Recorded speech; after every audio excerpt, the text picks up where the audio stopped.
Hello everyone, मैं अरुण आप लोगों का स्वागत करता हूँ इंटेंस फोकस एकेडमी में।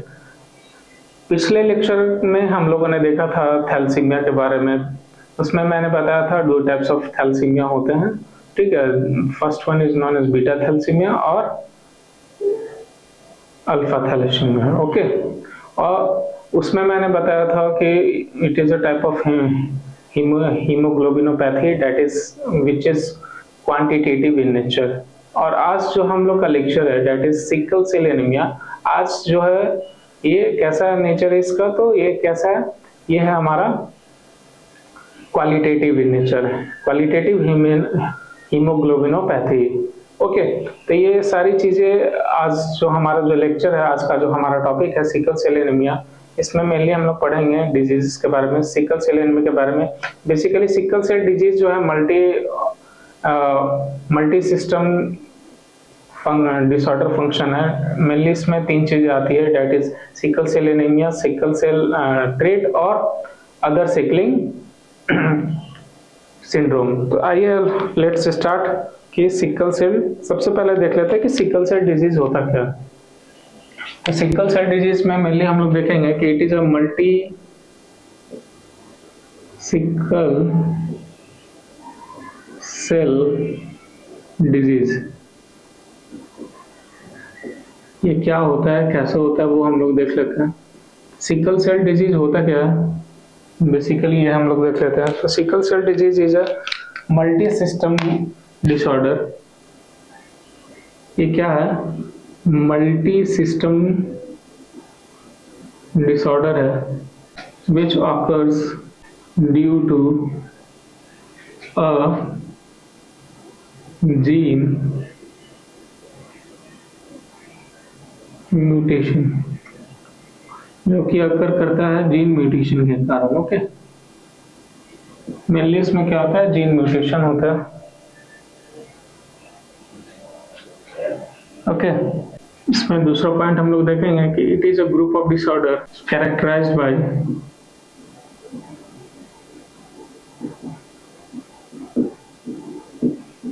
Production of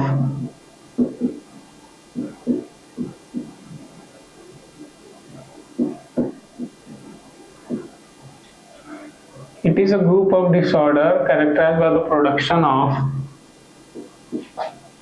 sickle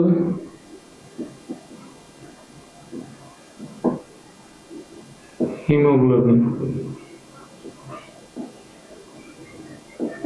sickle haemoglobin bracket में देखते हैं, ये क्या है, डिफेक्टिव हेमोग्लोबिन है।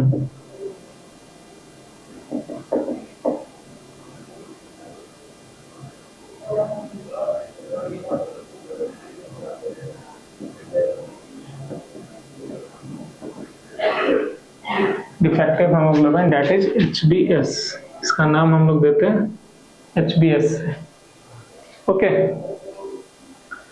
तो ये क्या हो गया, it is generally HbS is of three types, ठीक है। मेनली इसको हम लोग थ्री कैटेगरी में कैटेगराइज करते हैं। मेनली इसको थ्री कैटेगरीज में कैटेगराइज करेंगे, तो HbS, okay.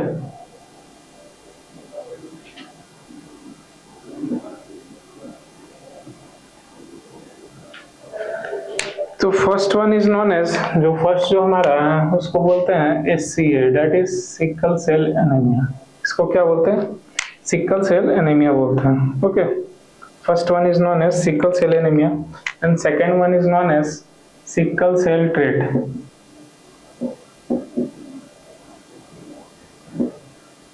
Sickle cell trait and the third one is known as other sickling syndromes, other sickling syndromes। इसमें क्या हो जाएगा, ये हमारा क्या सिकल सेल एनीमिया है।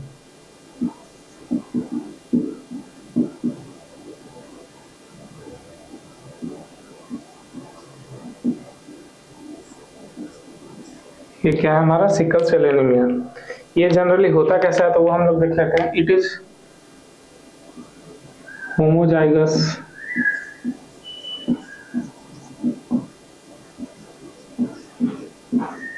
ये कैसा होता है? होमोजाइगस होता है। ये कैसा होता है? हेटेरोजाइगस होगा।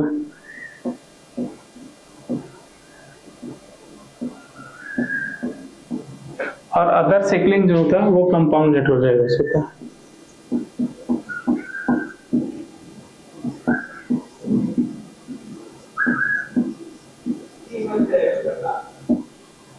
तो ये था हमारा सिकल सेल डिजीज के बारे में। ये कैसा होता है? तो मल्टी सिस्टम डिसऑर्डर। ये कैसा है? Multi system disorder which is due to a gene mutation, a group of disorder characterised by the production of sickle haemoglobin. ठीक है, दैट इज डिफेक्टिव हेमोग्लोबिन। और ये किसके जगह पे होता है? तो ये होता है HbA। ये हम लोग मेनली देखेंगे आगे। Mainly HB there are 3 types of haemoglobin. Okay, ये मैं पहले भी डिस्कस कर चुका हूँ। First one is known as HbA, second one is known as HbA2 और third one is known as HbF। Okay, तो ये सारी चीजें हम लोग देख चुके हैं आगे।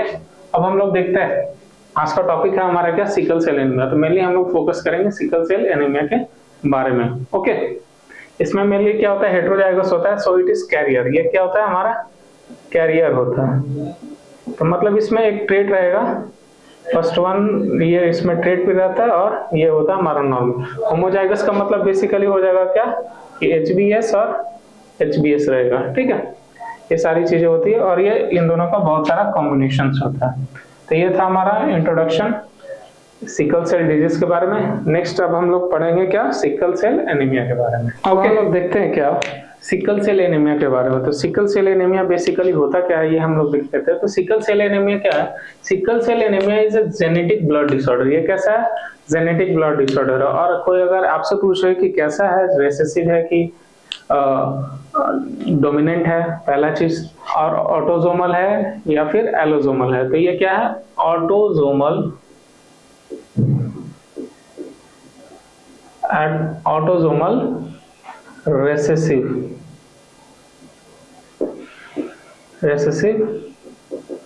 डिसऑर्डर। एक चीज और इसमें मैं बताना भूल गया कि इट इज ऑलवेज क्या है, कैसा है? क्वालिटेटिव है या क्वांटिटेटिव है? तो ये क्या है? Qualitative in nature. ये कैसा है?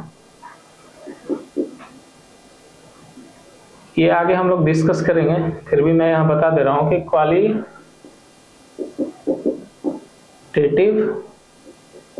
In nature. ये कैसा है? क्वालिटेटिव इन नेचर है। ओके, ये कैसा है? तो ऑटोसोमल रिसेसिव डिसऑर्डर है। ओके, तो सिकल सेल एनीमिया ऑटोसोमल का मतलब आप लोग आई होप समझते होंगे। अगर नहीं है तो मैं बता देता हूँ। As we know there are 46 chromosome in our DNA या फिर सेल में कितने होते हैं? 46 होते हैं, out of which 2 are sex chromosome और 22 जो होते हैं वो हमारे ऑटोसोमल होते हैं। तो 22 क्या हो जाएंगे और 1 हो जाएगा सेक्स क्रोमोसोम। ओके, तो 22 जो होता है हमारे ऑटोसोमल होते हैं। तो sickle cell anaemia is a genetic disorder. ये कैसा है? जेनेटिक डिसऑर्डर है। That occurs when a patient has abnormal haemoglobin. कैसा? तो है abnormal haemoglobin. Okay, in their RBCs. कहां पे? आरबीसीज में, called HbS। That is normal type कैसा होता है?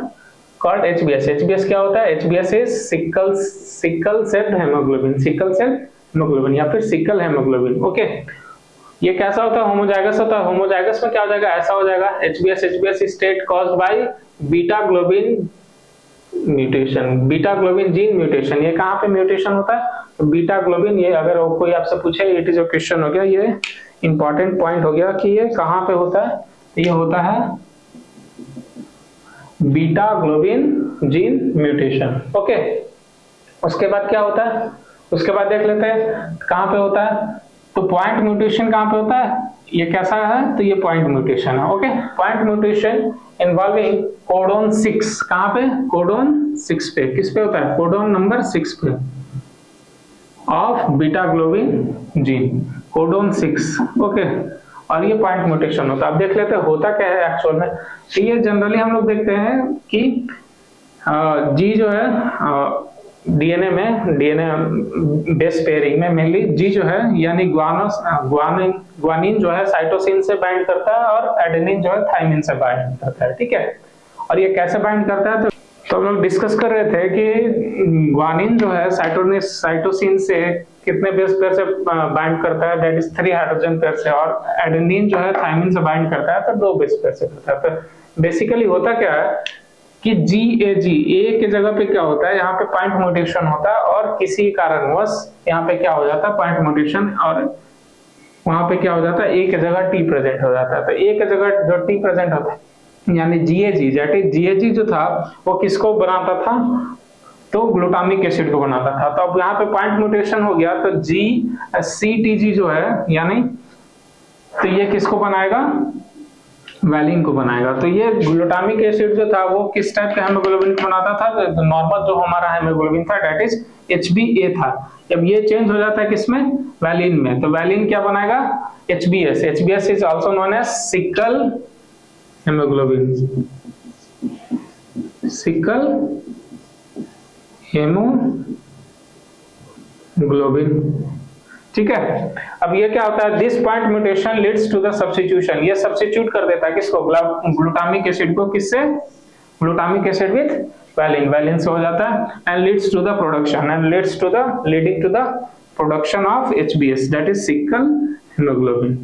तो ये था हमारा introduction part that is sickle cell anaemia के बारे में। आगे हम लोग देखते हैं सिकल सेल एनीमिया कैसे कैसे होता है, क्यों होता है, और इसके क्या क्या फीचर्स है वो हम लोग आगे और पढ़ेंगे। कुछ अब और इम्पोर्टेंट पॉइंट देख लेते हैं सिकल सेल एनीमिया के बारे में। तो मेनली क्या है हमारा कि HbS is very sensitive to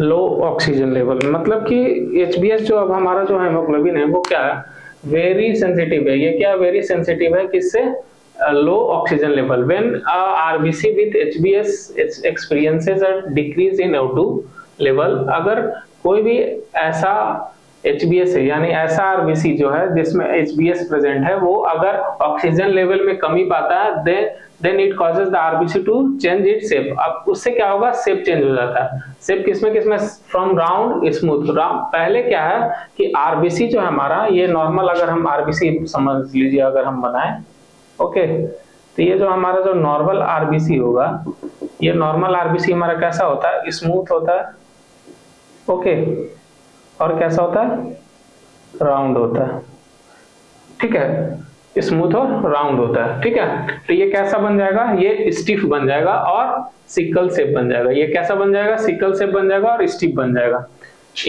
और स्टिकी नेचर, ये स्टिकी होता है। Sticky is much more important क्योंकि इससे ऑक्लूजन होता है। ये आगे हम लोग डिस्कस करेंगे क्यों होता है। ये एडिशन कराता है, मेनली ये क्या कराएगा, एडिशन कराएगा। एडिशन से क्या होता है, माइक्रोवास्कुलेचर में जो हो जाए, माइक्रोवास्कुलेचर में क्या होता है, ये एडिशन कराने लगता है। तो एडिशन से क्या होता है, ऑक्लूजन हो जाता है। ऑक्लूजन हो जाएगा तो आगे जो है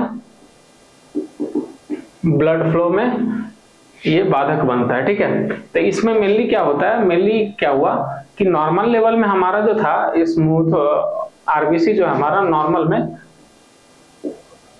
यानी जब इसको ऑक्सीजन मिल रहा है, ठीक है, तो हमारा स्मूथ और राउंड है। तो ये किसमें चेंज होता है, बेसिकली जब डीऑक्सीजनेशन हो जाता है, ठीक है। जब डीऑक्सीजनेशन हो जाएगा तो ये मेनली किसमें चेंज हो जाएगा, सिकल शेप में चेंज हो जाएगा, ओके। सिकल शेप में क्या हो जाएगा, चेंज हो जाएगा, ठीक है। और ये किसमें होगा, HbS हेमोग्लोबिन में होगा, यानी those RBCs which have HbS haemoglobin, ठीक है। तो HbS हेमोग्लोबिन जो होता है डीऑक्सीजनेशन पे क्या होता है, एग्रीगेट करता है और पॉलीमराइज करता है, ठीक है, पॉलीमराइज करता है। और इसका जो साइटोप्लाज्म होता है विस्कस जेल होता है, यानी स्मूथ होता है, मैं पहले बता चुका हूं। तो ये क्या करता है, तो मेनली जब डीऑक्सीजनेशन होता है, डीऑक्सीजनेशन का जो प्रोसेस होता है, ओके, तो जब डीऑक्सीजनेशन का प्रोसेस होगा तो मेनली ये 2 टाइप्स का सेल बनाता है, ठीक है। First one is known as needle like structure या फिर स्यूडो होली लीफ स्ट्रक्चर, ठीक है। और सेकेंड जो है हमारा क्या बनाता है, ये बनाता है सिकल शेप, सिकल शेप बनाता है। तो ये जो प्रोसेस है हमारा, जो ऑक्सीजनेशन में स्मूथ है और डीऑक्सीजनेशन में, डीऑक्सीजनेशन स्टेज में जो है हमारा क्या है, ये सिकल शेप है। तो ये both process are basically reversible in nature. जब डीऑक्सीजनेशन होगा, कहने का मतलब यह है कि जब डीऑक्सीजनेशन होता है तो क्या होगा, वो सिकल शेप में चेंज हो जाएगा। और जब ऑक्सीजनेशन हो जाएगा यानी पर्याप्त मात्रा में ऑक्सीजन मिल जाता है, यानी ऑक्सीजन का सेचुरेशन लेवल जब बढ़ जाता है तो वो क्या होता है, वो किस में चेंज हो जाता है, राउंड शेप में चेंज होता है। तो ये जब रिपीटेड प्रोसेस चलते रहता है, तो ये जब repeated process after repeated episodes, जब रिपीटेड एपिसोड्स हो जाएंगे बहुत सारे, तो क्या हो जाता है, इसका जो मेम्ब्रेन है, आरबीसी का जो मेम्ब्रेन है, वो क्या हो जाता है, इरेगुलर रप्चर हो जाता है, इरेगुलर रप्चर हो जाता है या फिर फ्रेजाइल हो जाता है।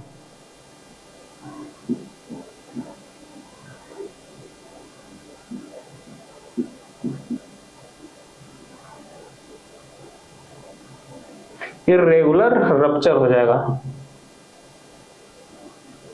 अब बार बार जब एक ही चीज को हम लोग रिपीटेड एपिसोड्स करेंगे तो क्या होगा, बेसिकली इरेगुलर रप्चर हो जाता है। अब बेसिकली इरेगुलर रप्चर होने से क्या होगा, इसका जो है परमानेंट शेप जो है वो चेंज हो जाता है, किसमें, सिकल शेप में। तो बेसिकली परमानेंट सिकल शेप बन जाता है। ओके, इस टाइप से सिकल हो जाएगा, ये हो जाएगा फिर परमानेंट,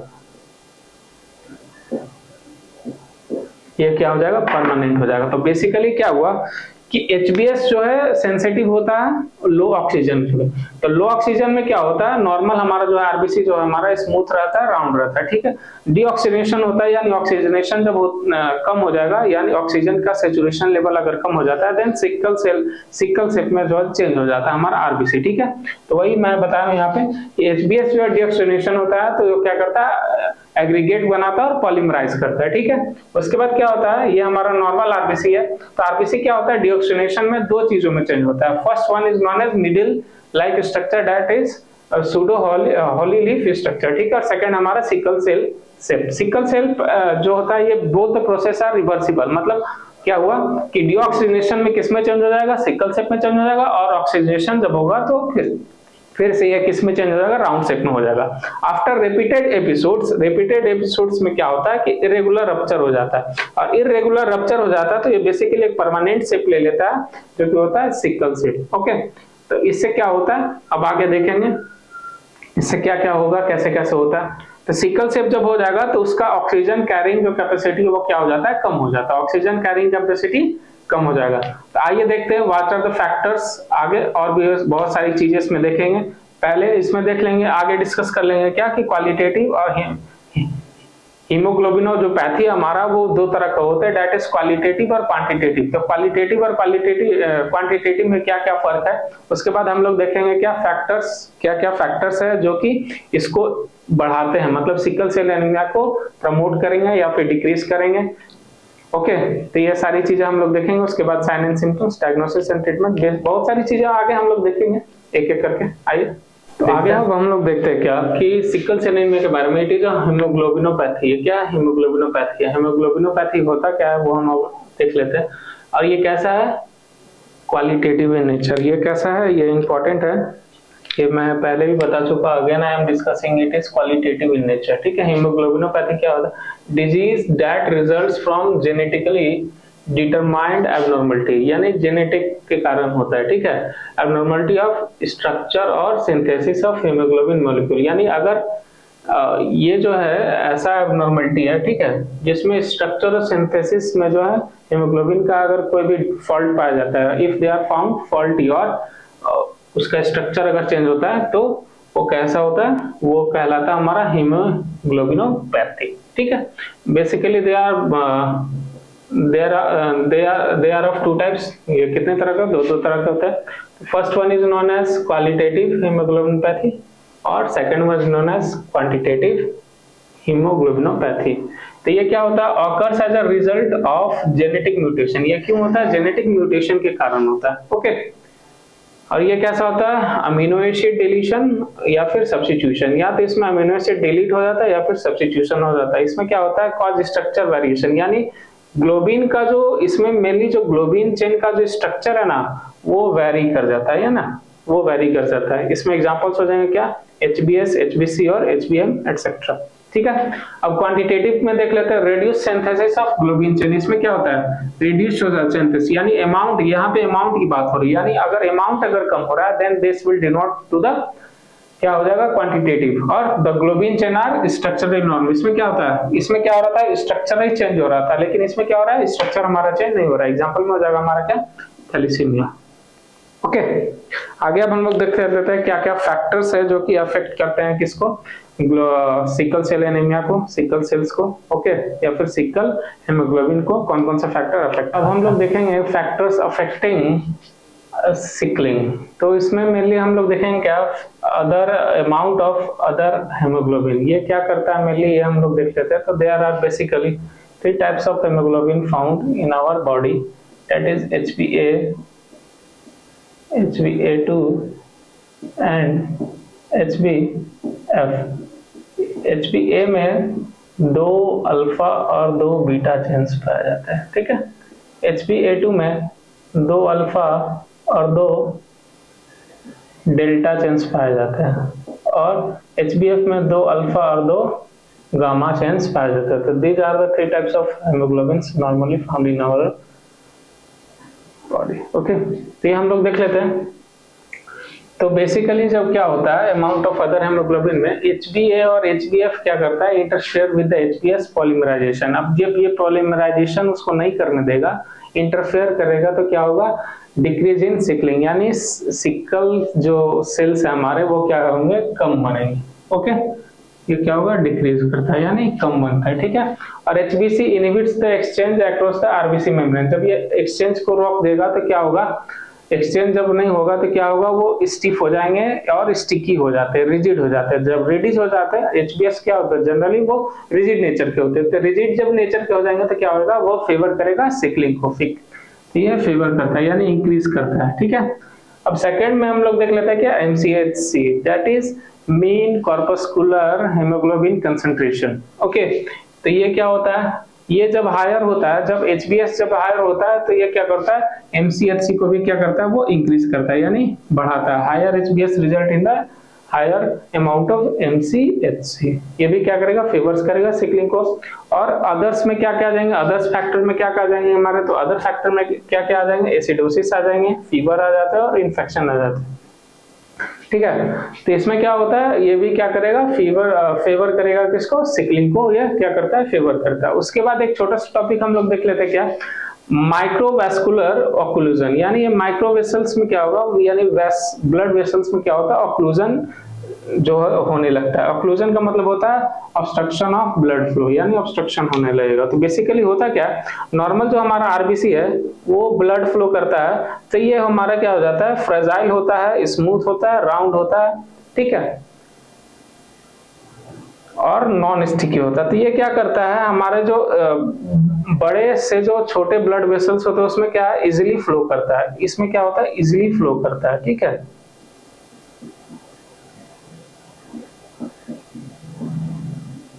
अब क्या होगा कि जब शेप चेंज हो जाता है, तो जब शेप चेंज हो जाएगा तो सिकल सेल वाले जो है तो वो जब फ्लो करते हैं तो बेसिकली डाइवर्जन पे क्या होता है, तो डाइवर्जन पे क्या होगा, ये जनरली क्या होते हैं, स्टिकी नेचर के होते हैं, स्टिकी नेचर के होते हैं, स्टिफ होते हैं, ठीक है, नॉन फ्रेजाइल होते हैं, ठीक है। तो ये क्या होता है, ये जमा होने लगेगा, और ये जमा होके क्या करेगा, एग्रीगेट होने लगेगा। तो यहाँ पे क्या होता है, एग्रीगेशन होने लगता है, और एग्रीगेशन होने लगता है तो एग्रीगेशन से क्या बनाएगा, ऑक्लूजन बना लेगा, ठीक है। और ये एबनॉर्मल स्टिकी नेचर के होते हैं, ये मैं पहले भी बता चुका हूँ कि ये स्टिकी नेचर के होते हैं। जब स्टिकी नेचर के होते हैं तो और भी बहुत सारे जो सेल्फ फ्रैगमेंट्स है और भी बहुत सारे जो सेल प्रोडक्ट्स है उनको क्या करेगा, जमा करने लगता है, और यहाँ पे ऑक्लूजन बना लेता है, ऑब्स्ट्रक्शन करने लगता है। तो sickle cell adheres with the other cell and form occlusion या और obstruction in blood flow, obstruct करने लगेगा ब्लड फ्लो। तो ये था हमारा क्या, माइक्रोवैस्कुलर ऑक्लूजन। अब हम लोग देखेंगे क्या, crisis, there are various types of crisis, okay. उसके बाद और भी बहुत सारी चीजें हम लोग आगे बेसिकली अब हम लोग देखेंगे क्या, crisis in sickle cell anaemia. Crisis का मतलब क्या होता है कि न्यू एपिसोड डेवलपिंग क्विकली, मतलब कि एपिसोड्स है वो जल्दी जल्दी हम लोग को देखने को मिलता है, ठीक है।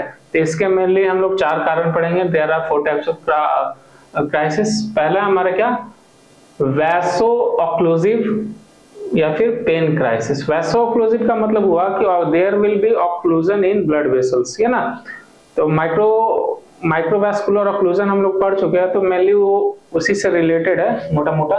तो एपिसोड्स ऑफ हाइपोक्सिक, हाइपोक्सिक का मतलब क्या हो जाएगा, there is loss of oxygen, okay, loss of oxygen या फिर लेस ऑक्सीजन जो हमारा पहुंच रहा है टिश्यूज के अंदर। तो hypoxic injury and infection associated with severe pen, यानी पहले तो क्या हुआ, हमारा हाइपोक्सिक कंडीशन आएगा, उसके बाद क्या आएगा, इन्फेक्शन हो रहा है, ठीक है, इन्फेक्शन हो रहा है associated with severe pain, severe pain in affected region. ये कहाँ कहाँ हो सकता है, तो पेन क्राइसिस या फिर वैसो ऑक्लूसिव जो है हमारा क्राइसिस कहाँ कहाँ पे हो सकता है, तो मेनली कहाँ पे होगा, बोन में हो सकता है, लंग्स में हो सकता है, ब्रेन में हो सकता है, लीवर में हो सकता है, स्प्लीन और पेनिस में हो सकता है, ओके।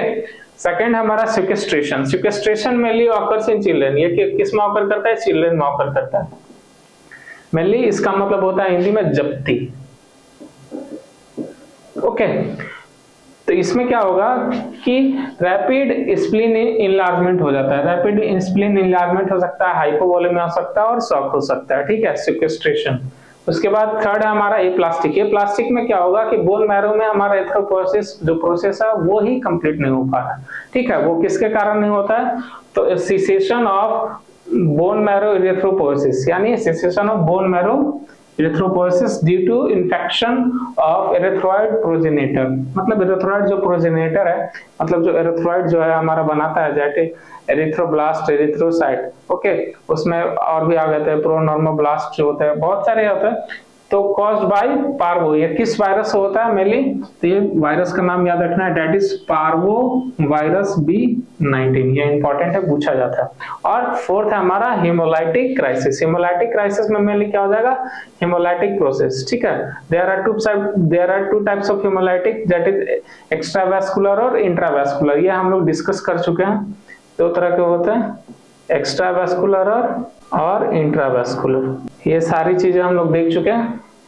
तो अब हम लोग, ये था हमारा इंट्रोडक्शन सिकल सेल एनीमिया के बारे में, मेनली मोटा मोटा चीजें हम लोग सारी चीजें पढ़े। अब हम लोग देखेंगे क्या, sign and symptoms, lab findings, उसके बाद ट्रीटमेंट, ओके, ये सारी चीजें अब हम लोग आगे देखेंगे। तो अब हम लोग स्टार्ट करते हैं साइन एंड सिम्टम्स में। साइन एंड सिम्टम्स में जनरली हम लोग को क्या देखने को मिला, जनरल जो एनीमिया के जो सिम्टम्स होते हैं वही जनरल हम लोग को देखने को मिलते हैं। इसमें क्या देखने को मिलेगा कि फटीग देखने को मिलता है, पैलोर देखने को मिलता है, शॉर्टनेस ऑफ ब्रेथ देखने को मिलता है, जॉन्डिस देखने को मिलता है, टेकिकार्डिया देखने को मिलता है, एंजाइना लाइक पेन देखने को मिलता है, फीवर, फ्रीक्वेंट इन्फेक्शन, स्ट्रोक्स और ऑर्गन डैमेज, ये सारी चीजें ये जो थे हमारे साइन एंड सिम्टम्स, ये जनरली देखने को मिलते हैं। जनरल जो एनीमिया में सिम्टम्स देखने को मिलते हैं, कोई स्पेसिफिक यहाँ पे कोई चीजें नहीं देखने को मिलती। अब आ जाते हैं हम लोग डायग्नोसिस में। तो डायग्नोसिस में पहले हम लोग क्या करा सकते हैं, CBC करा सकते हैं। अब पेरिफेरल स्मीयर, इसमें हम लोग को क्या देखने को मिलेगा,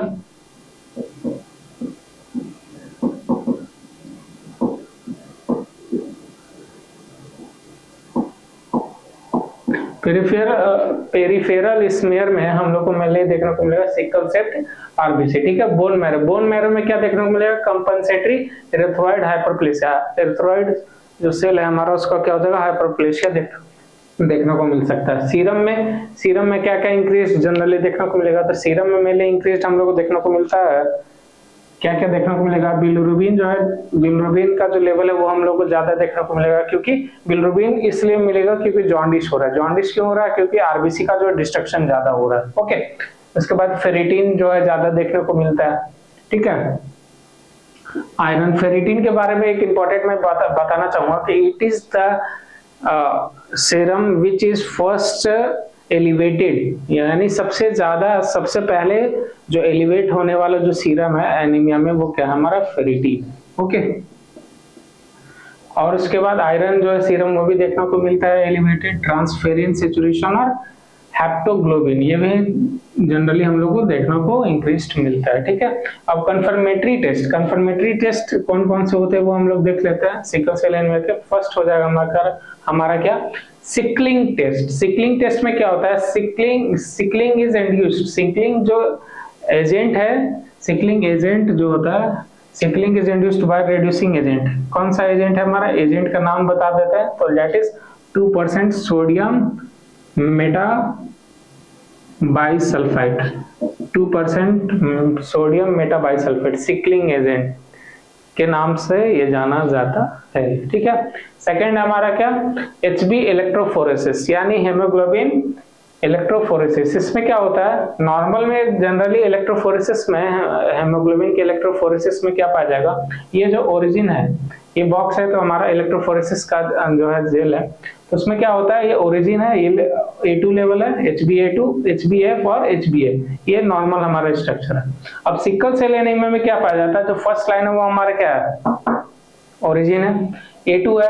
अब इसमें क्या आ जाएगा, HbS पाया जाएगा, ठीक है, ये जो है एक एक्स्ट्रा जो है HbS पाया जाता है और HbF पाया जाता है, इसमें HbA जो है वो एब्सेंट रहता है, तो इसमें एब्सेंट है। और सिकल सेल ट्रेट जो मैं पहले बता चुका हूँ, दैट इज हेटेरोजाइगस कंडीशन।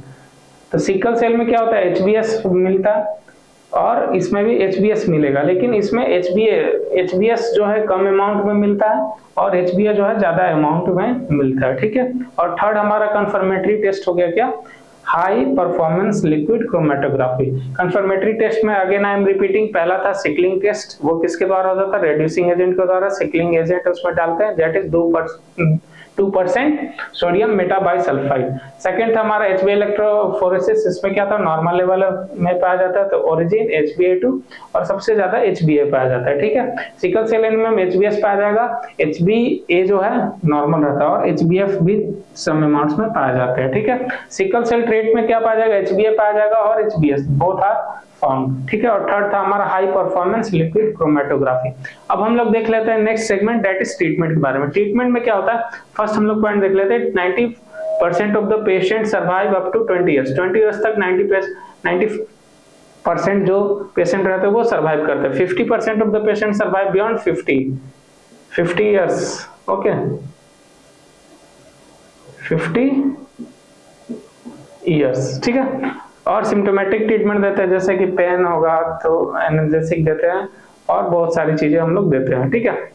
उसके बाद क्या हो जाएगा, एक मेडिसिन देते हैं, दैट इज हाइड्रोक्सीयूरिया। ये क्या करता है, इनहिबिट करता है डीएनए सिंथेसिस को। ये क्या करेगा, डीएनए इनहिबिट करेगा डीएनए सिंथेसिस को, और HbF को क्या करता है, इंक्रीज करता है, और एंटी इंफ्लेमेटरी इफेक्ट को भी क्या करता है, बढ़ाता है, ठीक है। उसके बाद फिफ्थ हमारा ट्रीटमेंट क्या कर सकते हैं, haematopoietic HSC, that is haematopoietic stem cell transplantation करा सकते हैं हेमाटोपोइएटिक स्टेम सेल का, ठीक है। और उसके बाद जीन एडिटिंग करते हैं।